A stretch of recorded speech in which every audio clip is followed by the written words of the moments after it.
Hey there, comic book fans. Felt like making a video this morning about drawing. Just because I was looking for a new image to do. This is the big drawing I just finished at the end of last week. And I was just looking for a new image to kind of draw. And I came across I did this stack of drawings.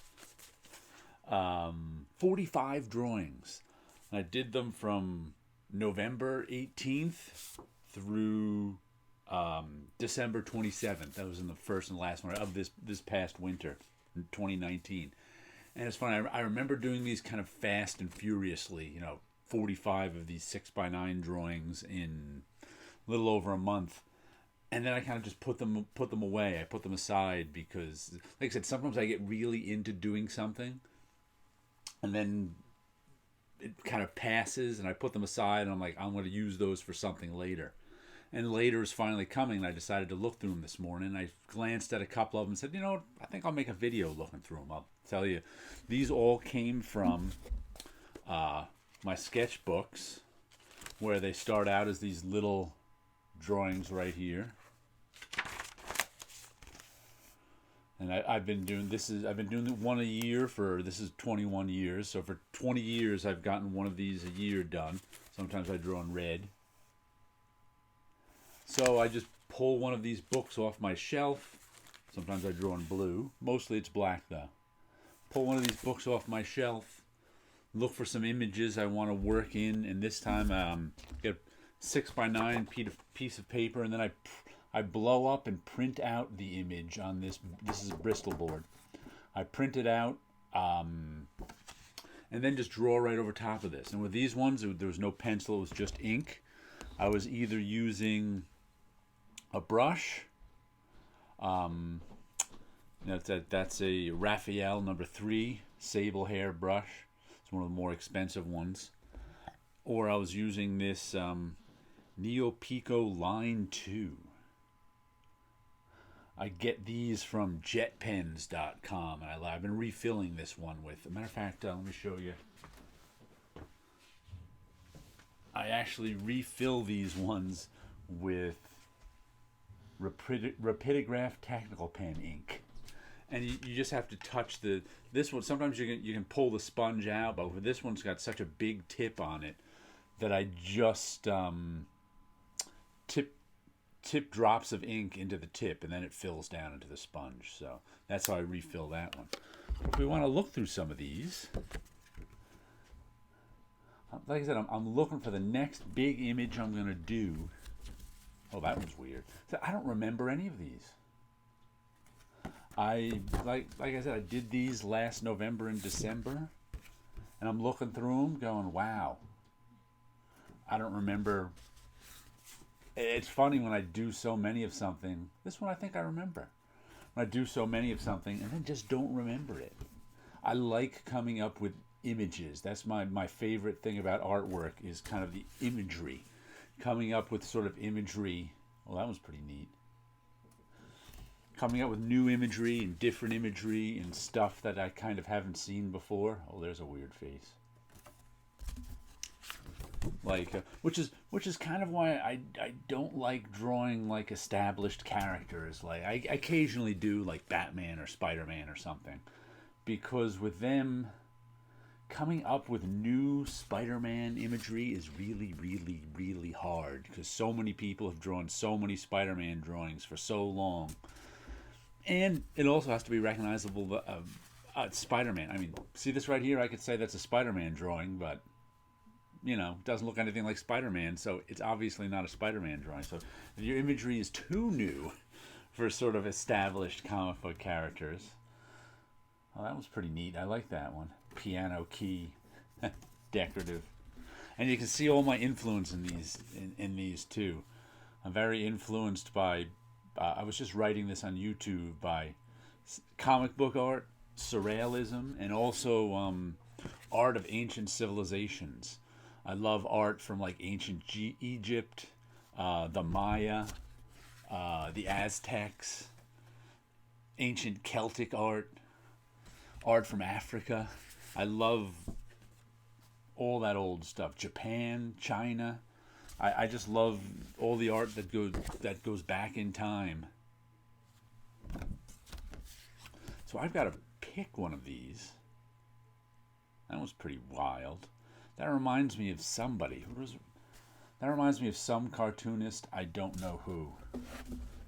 I can't think of Jim Woodring, maybe? I was just looking at some of his stuff yesterday. Maybe there's a little Jim Woodring in that one.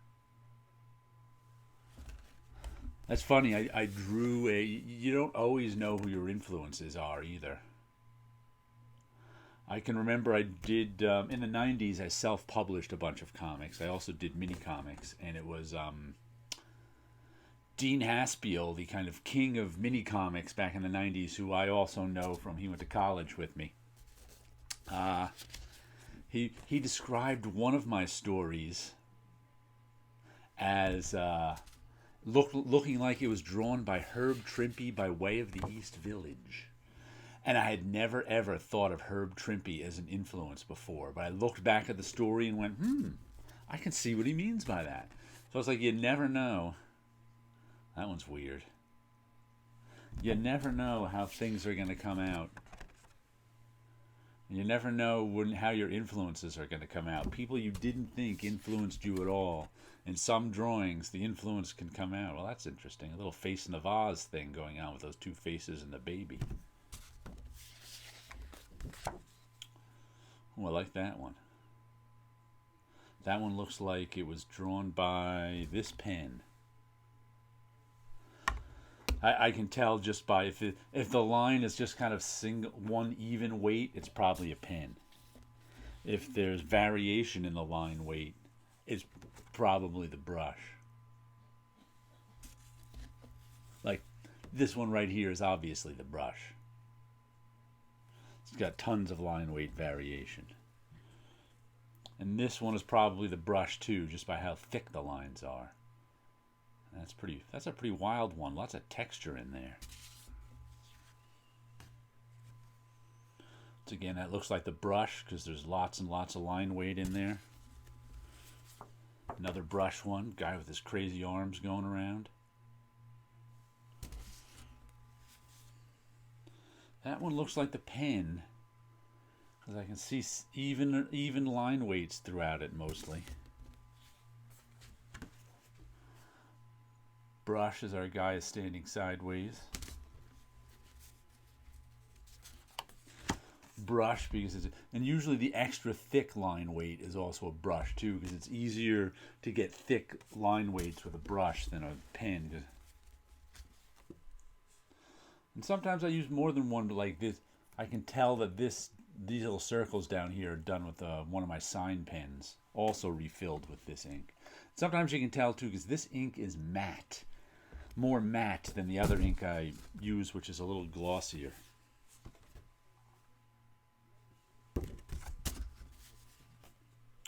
There's a couple of fine fellows. And sometimes this is look at how rough that line work is. That's the side of the brush technique. That's when I pull the brush across, the tip of the brush across like that, instead of drawing it sort of up and down to make an even line.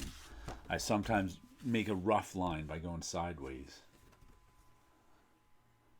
Lots of swirly boobs too. That's one of the things I tend to do. Oh, I just noticed the date on this one is 1/15/2020. So I must have gone all the way halfway through January with these. That'll give me a little more time to get them done. It wasn't just over a month. It was 2 months. Those little circles in her hair, they were done with a fine line pen. I probably threw one of my fine line pens in there too. Yep, I can see that, and I can see that in the sky here too. That double line in the clouds, that second line is done with a fine line pen. So I must have mixed that in there every now and then. Ooh, and this one I actually made one of my big drawings in. If you remember, showed it a few weeks ago. This I must have found this one in 114. This is from. This was the woman of the dream world with her dream helmet on that I made one of those big drawings of. This guy's got a rocket head. I kind of like that one. And this is the final one. Just a crazy, that's got a little Picasso-esque figure work in it. So there you go. Just figured since I was looking, I wanted to look through those. I'd have you all look through with me. So a little look into the process, and I'm going to pick one of those to make my next big drawing out of.